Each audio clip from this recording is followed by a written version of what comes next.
এগুলা কি এইগুলা কোথেকে নিয়ে আসলে এটা? অত্যন্ত অভিনব কায়দায় টিফিন ক্যারিয়ারের ভিতরে তিনি উপরে মুরগির মাংস যেটা গরম এবং তার নিচে 3টা বাটিতে 3 কেজি গাঁজা তিনি সেখানে রাখিছেন, সংগ্রহ করেছেন এবং অপর একটা ব্যাগের ভিতরে তিনি 5 কেজি গাঁজা রেখেছেন।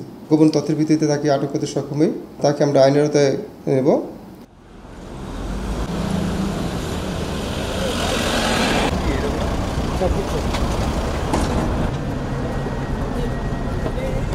স্টাফ ব্যাগ না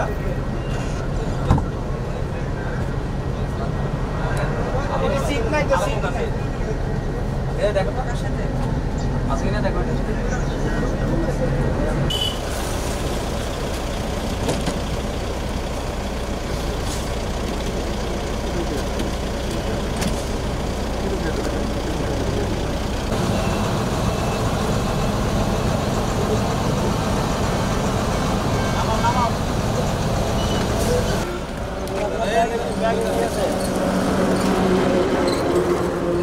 এগুলা কি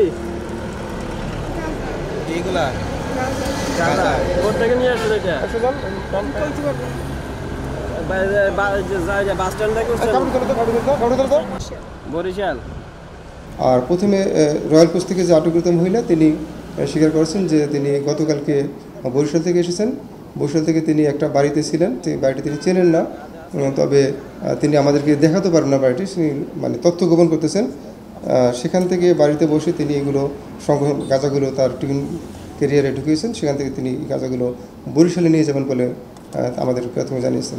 তো আমরা এই তদন্তকালে জানতে পারবো যে এর সাথে আর কে কে জড়িত আছে, কিংবা তাকে কে সহায়তা করতেছে, কিংবা পিছনে কে রয়েছেন বা এই গাছগুলো তাকে কে সরবরাহ করেছে, এই বিষয়গুলো আমরা তদন্তকালে আমরা বের করতে পারবো।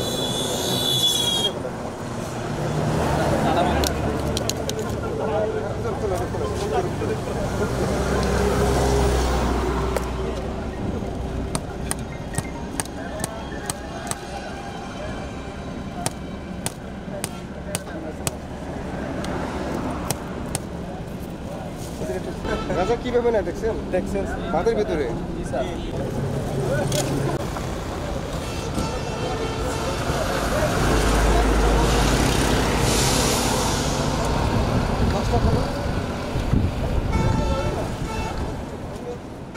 অপর এক অভিযানে ঢাকা চট্টগ্রাম মহাসড়কের যে নুরজান হোটেল আছে সেখানে আমরা মিয়ামি বাস তল্লাশি করি। তল্লাশিকালে ঢাকাগামী যে যাত্রী ছিল সেখানে ওমর ফারুক এবং সাজ্জাদ হোসেন নামেও 2 বন্ধু, তারা একটি ব্যাগে করে তাদের নিজ দখল থেকে আমরা 2 কেজি গাঁজা উদ্ধার করি। তারা সম্পর্কে বন্ধু, তারা এই গাঁজাগুলো নারায়ণগঞ্জ নিয়ে যাচ্ছিলেন।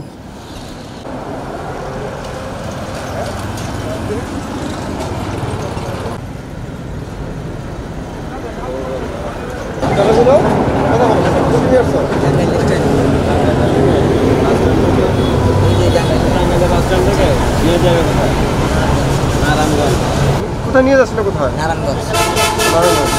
কয়বার আসছো? এই ফার্স্ট আসছে চালে করে। আমার নাম কি? নাম ওমর ফারুক। ওমর ফারুক। এটা নিয়ে কোথায় নিয়ে যাবে? দিছে কে? মানে ওটা কিনে নিছো নাকি তোমার দিছে অনেক লোক থাকতো তারা ওই আর কি গাড়ি বলে আগে তাহলে এইভাবে খাই দিয়ে করে এইভাবে।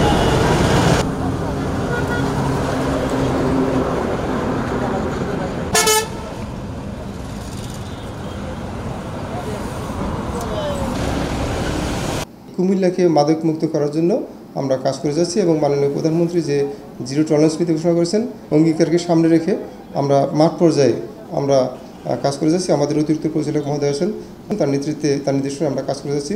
আশা রাখি এভাবে আমরা যদি কাজ করে যাই আসলে কুমিল্লাকে মাদকের যে প্রভাব রয়েছে সেটা আমরা কমিয়ে আনতে পারবো। আমাদের অভিযান অব্যাহত থাকবে।